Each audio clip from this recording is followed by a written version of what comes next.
Bonjour à tous, bien-aimés. Je vous invite à ce qu'on puisse partager une lecture dans Marc, chapitre 7. Marc, chapitre 7, à partir du verset 24. Et on va parler ce matin d'une femme violente. Mais je crois qu'il est un très très bon exemple pour chacun de nous dans l'adversité. Marc, chapitre 7, à partir du verset 24. Et où il nous est dit ceci: Jésus, étant parti de là, s'en alla dans le territoire de Tyr et de Sidon. Il entra dans une maison, désirant que personne ne le sût, mais il ne put rester caché. Car une femme dont la fille était possédée d'un esprit impur entendit parler de lui et vint se jeter à ses pieds. Cette femme était grecque, syrophénicienne d'origine. Elle le pria de chasser le démon hors de sa fille. Jésus lui dit: « Laisse d'abord les enfants se rassasier, car il n'est pas bien de prendre le pain des enfants et de le jeter aux petits chiens. » « Oui, Seigneur, lui répondit-elle, mais les petits chiens, sous la table, mangent les miettes des enfants. » Alors il lui dit: « À cause de cette parole, va, le démon est sorti de ta fille. » Et quand elle rentra dans sa maison, elle trouva l'enfant couché sur le lit, le démon étant sorti. Amen. Voilà un passage qui est assez surprenant, où nous voyons Jésus donc qui se rend dans un territoire qui s'appelle Tyr, à Sidon, de Tyr et de Sidon. Et Jésus, en fait, qu'est-ce qu'il essaie de faire? Et il essaie de trouver un temps de repos, un moment de, j'allais dire, pour qu'il puisse se reposer un peu. Et il nous est dit qu'il est entré dans une maison désirant que personne ne le voie, que personne ne le sache. Mais cherchant, j'allais dire, un temps de tranquillité, de solitude certainement, il y a cette femme qui va voir Jésus entrer et qui va interpeller Jésus. Il nous est dit que cette femme, elle avait une caractéristique, c'était une femme non juive, une gréco-syrophénicienne, donc une non juive. Et elle avait un enfant qui était impur, une fille qui était remplie d'un esprit démoniaque. Alors, elle avait entendu parler de Jésus, elle avait entendu la réputation de Jésus, et cette femme, n'a pas essayé de savoir si Jésus était bien disposé, s'il était disponible et prêt à l'écouter. Elle s'est tout simplement, littéralement, jetée aux pieds de Jésus. Voyez, et elle a commencé à demander à Jésus, de chasser le démon hors de sa fille.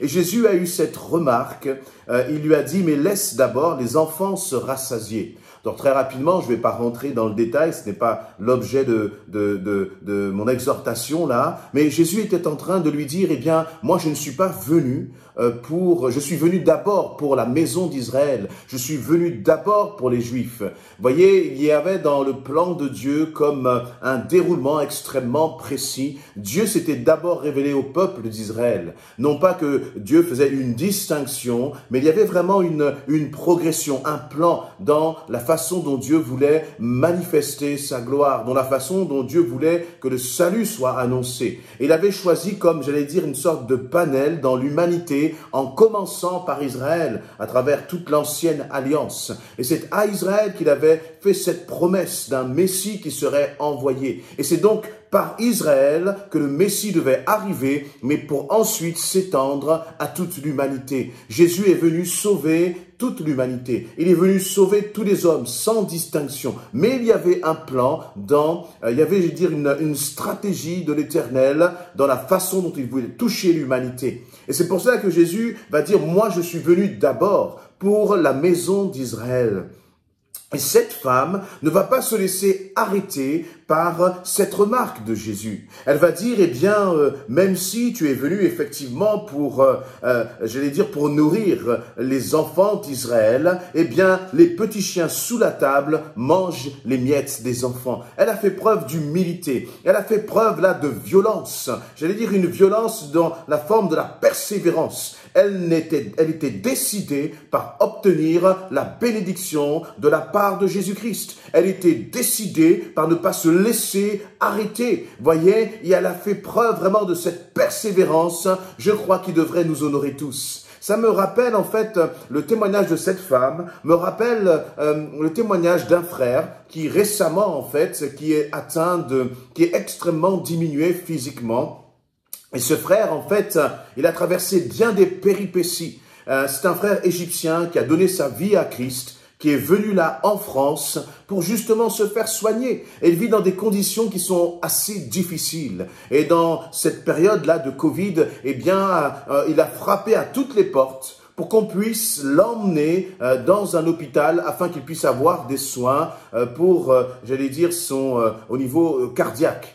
Ce frère a appelé, donc, il est dans un centre pour les migrants. Il a appelé les responsables de ce centre qui lui ont dit « on ne peut rien faire pour vous ». Il a ensuite appelé directement les ambulanciers qui ont dit « on ne se déplace pas ». Et puis finalement, il nous a appelé, il a, j'allais dire, presque harcelé le pasteur et on lui a dit « eh bien écoute, on va t'emmener ». Et j'ai beaucoup aimé, et parce que le frère, eh bien on a pu l'emmener, eh bien, vous voyez, c'était pas si évident dans ce temps de Covid. Nous-mêmes, nous avions peur de le contaminer. Mais ce frère nous a littéralement harcelés parce qu'il voulait sa bénédiction. Il savait que c'était important pour lui. Dis-moi, mon frère, ma sœur, à quel point tu réalises que la bénédiction dont tu as besoin est importante pour ta vie? À quel point tu réalises que les choses doivent changer dans ta famille? À quel point tu es attaché qu'il y ait un changement dans ta santé? Et à quel point tu es attaché au fait que tes enfants ont besoin de recevoir l'évangile?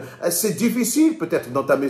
C'est difficile peut-être dans tes circonstances, c'est difficile dans ta vie professionnelle, mais laisse-moi te dire que Jésus n'est pas celui sur lequel tu appuies simplement comme sur un bouton pour qu'il réponde. Non, non, non, non, non, le Seigneur veut tester, éprouver ta persévérance. Voyez, bien des fois on pourrait se dire, mais comment Jésus a pu presque d'une certaine façon rejeter cette femme? Non, Jésus n'était pas en train de rejeter cette femme, mais Jésus voulait éprouver cette femme, savoir à quel point elle était décidée à recevoir cette bénédiction. Cette femme, elle ne voulait qu'une chose, c'est que sa fille soit délivrée, c'est que sa fille soit libérée. Qu'est-ce que tu veux, toi, dans ta vie? Est-ce que tu abandonnes? Est-ce que tu vas lâcher? Est-ce que tu vas t'arrêter sur le chemin? Ou au contraire, tu vas réaliser que Jésus est celui qui est capable et que c'est là que se trouve la bénédiction. Est-ce que tu veux proclamer avec force,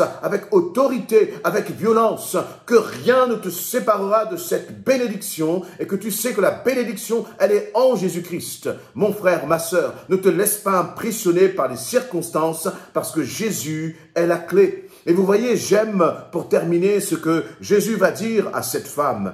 On peut le lire dans une version, j'allais dire, dans un récit qui est complémentaire dans Matthieu chapitre 15, où Jésus va dire cela à partir du verset 28 à cette femme, « Femme, ta foi est grande, qu'il te soit fait comme tu veux. » Et à l'heure même, sa fille fut guérie. Voyez, tant de fois, la bénédiction dépend de toi. La bénédiction dépend de ta détermination. La délivrance, la réponse à tes besoins dépendent de ta détermination. Trop de fois, nous nous laissons impressionner alors que Dieu veut que nous soyons des violents.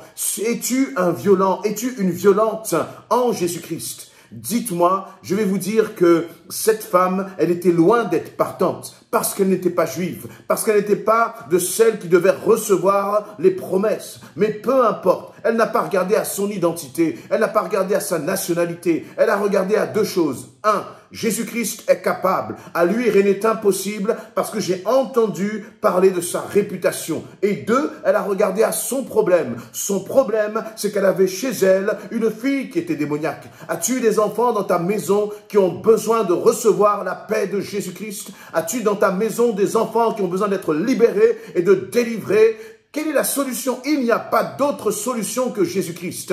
Mais Dieu te place en ambassadeur. Dieu te place en tant qu'intermédiaire pour que toi, tu puisses être intercesseur pour ton mari, pour ton époux. Mais si tu baisses les bras, si cette femme avait baissé les bras, est-ce que sa fille aurait été délivrée? Non.